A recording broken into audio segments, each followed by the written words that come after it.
Assalamualaikum warahmatullahi wabarakatuh. Selamat pagi anak-anakku semua. Bagaimana kabar kalian hari ini? Hari ini kita akan belajar tentang bab 7 ya, beriman kepada malaikat Allah. Tapi sebelum kita mulai, mari kita berdoa dulu. Bismillahirrahmanirrahim. Rabbi zidni ilma warzuqni fahma. Amin. Baiklah anak-anakku, kita belajar tentang beriman kepada malaikat Allah. Rukun iman itu terdiri dari 6, yaitu apa saja anak-anak? Yang pertama, iman kepada Allah Subhanahu wa Ta'ala. Yang kedua, iman kepada para malaikat. Yang ketiga, iman kepada kitab-kitab Allah. Yang keempat, iman kepada para rasul. Yang kelima, iman kepada hari kiamat. Dan yang keenam, iman kepada qada dan qadar. Dan hari ini yang akan kita bahas yaitu tentang iman kepada para malaikat. Iman itu sendiri artinya apa anak-anak? Iman itu artinya percaya. Percaya akan adanya malaikat. Iman kepada malaikat yaitu percaya dan yakin akan adanya para malaikat Allah.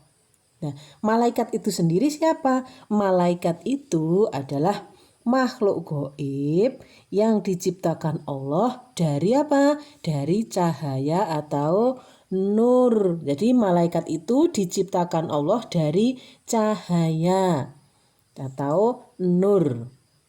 Ya, kalau manusia diciptakan Allah dari tanah, sedangkan malaikat diciptakan Allah dari cahaya.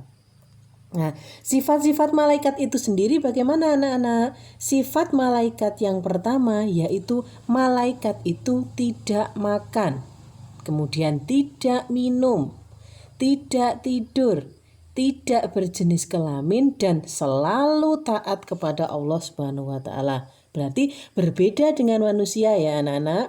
Kalau manusia itu membutuhkan makan, membutuhkan minum, butuh tidur, ada jenis kelaminnya, dan ada yang taat kepada Allah, juga ada yang kafir terhadap Allah. Tetapi kalau malaikat tidak. Malaikat itu adalah makhluk Allah yang selalu taat kepada Allah Subhanahu wa Ta'ala. Itu adalah sifat-sifat malaikat. Nah, sedangkan tugas khusus malaikat itu sendiri, sebelumnya jumlah malaikat ada berapa? Ada 10 nama-nama malaikat. Sedangkan tugasnya apa saja? Malaikat Jibril yang pertama. Malaikat Jibril itu bertugas menyampaikan wahyu. Menyampaikan wahyu kepada siapa? Menyampaikan wahyu kepada para nabi dan para rasul. Itu malaikat Jibril. Yang kedua, malaikat Mikael, tugasnya membagi rezeki dan menurunkan hujan. Itu ya. Yang ketiga, malaikat Israfil. Malaikat Israfil itu bertugas meniup sangkakala atau meniup terompet, tanda akhir zaman. Meniup terompet pada hari kiamat. Itu tugas malaikat Israfil. Sedangkan tugas malaikat Israel yang keempat yaitu mencabut nyawa. Apabila manusia sudah sampai waktunya untuk meninggal, itu tugasnya malaikat Israel untuk mencabut nyawa manusia. Terus ketika manusia sudah meninggal di alam kubur, ada malaikat, 2 malaikat yang bertugas menanyai manusia di alam kubur, yaitu siapa? Malaikat Mungkar dan Nakir. Itu tugasnya menanyai manusia di alam kubur.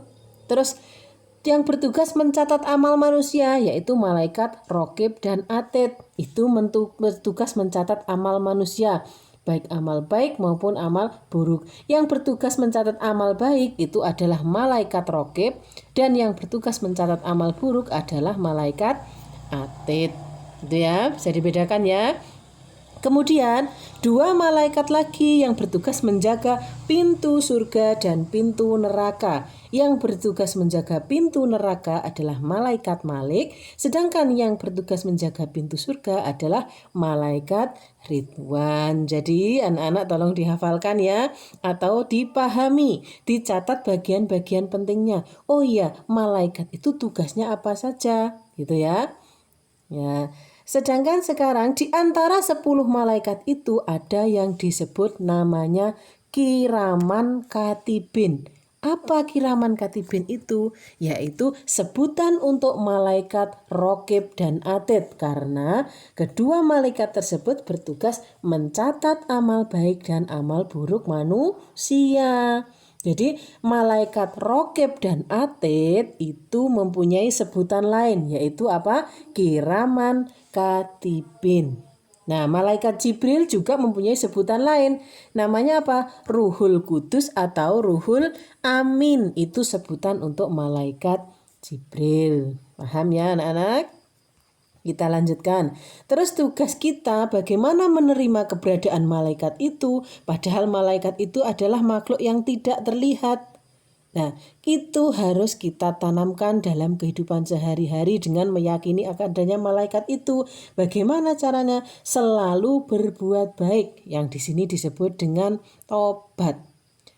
Takut berbuat buruk agar selamat, dan gembira, gemar berbuat baik agar masuk surga. Maksudnya bagaimana? Kita harus selalu menjalankan perintah-perintah Allah dan selalu melaksanakan perbuatan yang terpuji dalam kehidupan sehari-hari. Itu ya, anak.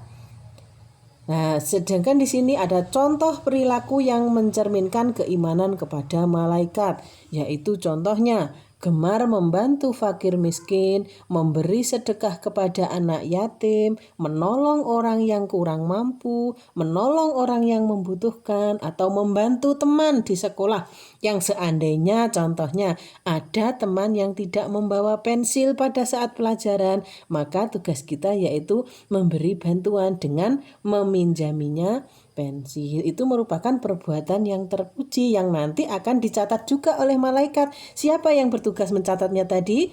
Yaitu malaikat Rokib dan Atid, atau disebut dengan kiraman katibin itu tadi.